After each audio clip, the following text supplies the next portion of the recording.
Is it just me, or do those Power Rangers never change their clothes? I mean, I know they usually wear the same colors, but I feel like they've been wearing the same outfit for several episodes. Emma's wearing like pink shorty shorts, but then Troy's wearing a leather jacket. What is the weather like there?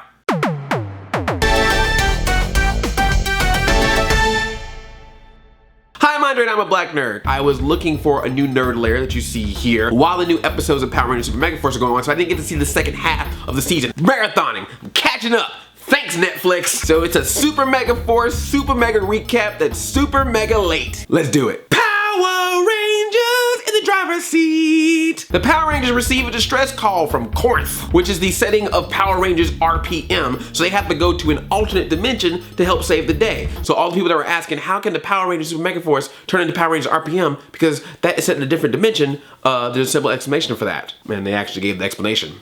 Not so much the explanation of how they could travel through different dimensions, but it was all a trick. Professor Cog shows up and he's like, y'all up in my dimension, now I'm up on Earth, I'm about to take over. We in the middle of a farm. How do we get to the actual city? You can't transport to the city or anything. You can transport the dimensions, but now you gotta walk. Really don't understand the limits of your powers. So they hijack a farmer and he drives them in town. But then Prince Vekar's like, you can't just roll up in here and decide to take over Earth. We were already doing that. The bad guys are fighting the bad guys because they want to be the ultimate bad guys. Turf wars. The Power Rangers don't even know. They're just traveling through dimensions. They're all in awe and wonder. And then freaking Emma, she's all like, oh man, isn't it awesome that we're Power Rangers and we get to protect our planet? I mean, our planet is not destroyed. Isn't that great, Orion? Isn't it awesome that we are good enough to not get our planet destroyed?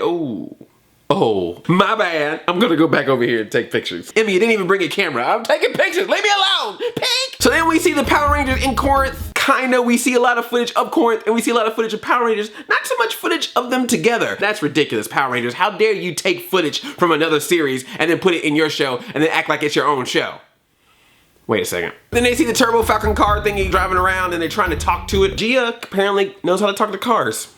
Who knew? Turbo Falcon Zord opens up a portal, don't ask questions, and then they go through it. They use their Super Mega Mode to turn into Power Rangers RPM. The Power Rangers save the day, they return, and they're like, oh wait, we're in the middle of the farm. And then the farmer comes back again. And this was the funniest joke of the whole thing. The farmer's like, I ain't picking y'all up. I did that last time with the monsters. You ain't getting on this ride. Plus I see some minorities in that group. Nah. That episode was stupid. Power Rangers, all hail Prince Vekar! Oh my god, here we go. This episode is the episode where shit gets real. Prince Vekar, you having problems. You know what? We're gonna make you your own Megazord with your face on the chest. Bravo, I will pilot it. But Gamers is all like, nah man, you can't do that because in a flashback, you can see that your father told me to protect you. No, I gotta prove that I'm better than my brother Rock. Where have I heard this story before? Meanwhile, Ghost's all like, Power Rangers, take a day off. I mean, unless monsters show up. What is a day off for a Power Ranger? Can you literally get attacked and then people be like, I'm sorry, Power Rangers day off. We can't do anything. Monsters gotta destroy the city today. But tomorrow, you better run out of town. And these guys can do anything. They can go to the beach, they can go to concerts, but now they're like, hey, let's ride the airship and have a picnic in a ship. And I love how they just convinced Gosei. Gosei, can we take the airship? No. Really, Gosei?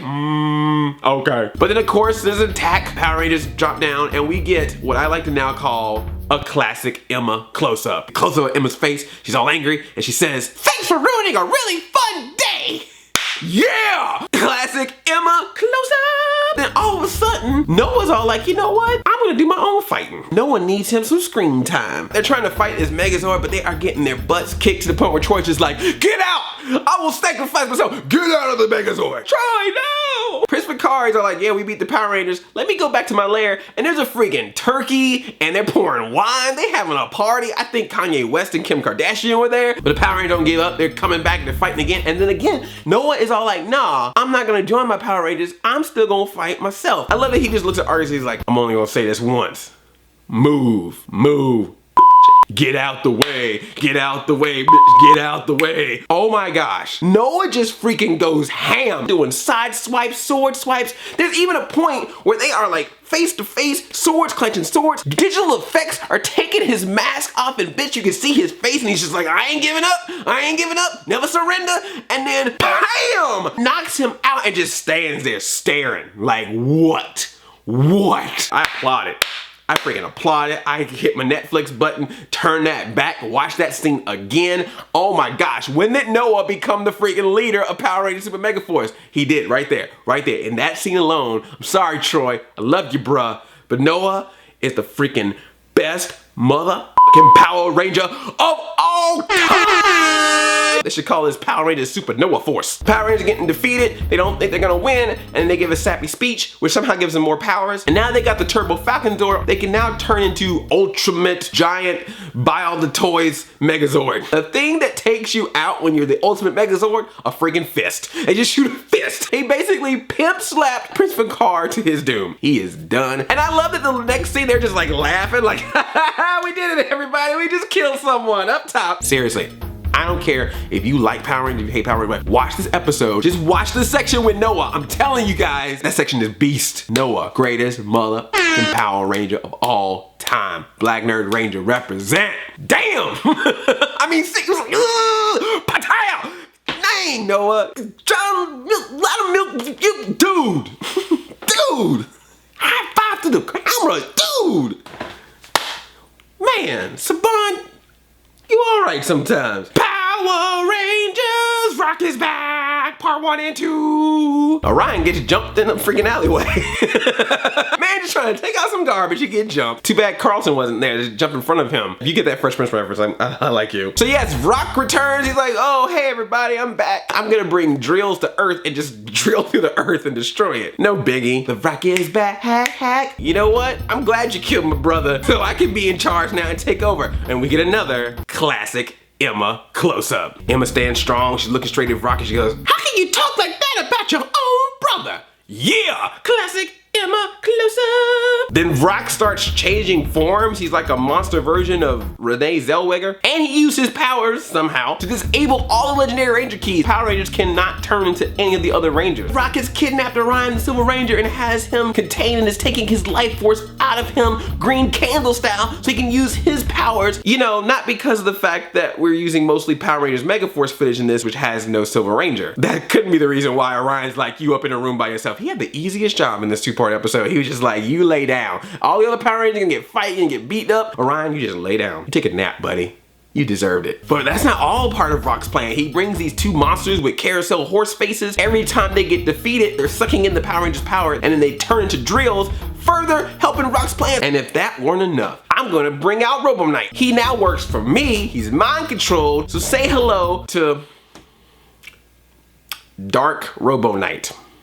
I see how it is. Robo Knight's evil. He's gotta be Dark Robo Knight. He can't just be Robo Knight. He can't be evil Robo Knight. He's gotta be Dark Robo Knight. All right, fair enough. You better be glad you had Noah had that awesome fight in the previous episode, or we'd be having some talks with Al Sharpton right now. And speaking of which, Noah freaking goes off again. He goes ham. He goes straight up to Rock himself. It's like, I will fight you. Noah, seriously, did you just take ranks? And then we get to see Robo Knight fight the Power Rangers. Oh my God, I was hurting. I seriously was hurting. Like the whole time I was going, no, Robo Knight, no, don't do that, man. That's your friends. But Robo Knight's like, I don't care. I'm freaking mind control. And now I don't like the Earth, so I'm gonna beat up the Earth and you too. I am Robo Knight. F you. So then Troy kind of gets Robo Knight alone and they have a fight by themselves, somehow in Vin Diesel's hideout from the Fast and the Furious. And Robo Knight is kicking his ass. I mean, he knocks him so hard, it just completely knocks him out of his Power Ranger suit. He's straight Troy now. And he's still fighting. He's like, no, man, come on, Robo Knight, we want to help you. And he's fighting him as Troy. He's not even in his Power Ranger suit anymore. And Robo Knight is still kicking his ass. Troy, you need some help. Nah, I got this. Oh, I got this. Oh my God. I got this, guys. Don't help me. Robo Knight, no. You have a mission to fulfill. Then Troy, I don't know what happened. This dude looks up, he goes, ah, and then just goes full Street Fighter on freaking Robo Knight with no morphin powers, with no suit. He just turns and glows red and just goes, Hadouken, and then knocks Robo Knight out as Troy. What? That was awesome, don't get me wrong, but seriously, can we get an explanation? Go say don't even, never mind. I know where this is going. Robo Knight's like, oh, I'm sorry, I effed up. Let me go save your friend. So he goes back down and he fights Rock, and Rock's all like, seriously, dude, knocks him out. He's about to explode. I'm gonna pick up the Silver Ranger who's been sleeping this entire time. Robo Knight sacrifices himself to save the Silver Ranger. Rock then uses more of his dark power. So there's a total eclipse of the sun. Ding! And Rock's all like, yes, the darkness takes over, the darkness can fight the light. We're basically quoting the trailer from episode 7 now. So they're fighting during the eclipse, and we need Rangers tonight, and we need you more than ever. So then they do a sky strike, which even Gosei chimes in and is like, yeah, that's a good idea, you should do that. And then they pretty much take Rock out. He's dead. He's done. They just killed someone up top. They come back and find out Robo Knight is gone. I will remember you. Robo Knight, you helped the Rangers and went to Africa for Christmas. And we're gonna stop right there, the finale. I'll leave that for the next video. Let me know which of these episodes was your favorite and what y'all think about Noah. Is he the true leader of the Power Rangers now? Thumbs up this video, and if you're new here, tickle that subscribe button. I love you like a play cousin. I'm Audi 5000, chain chomp, y'all.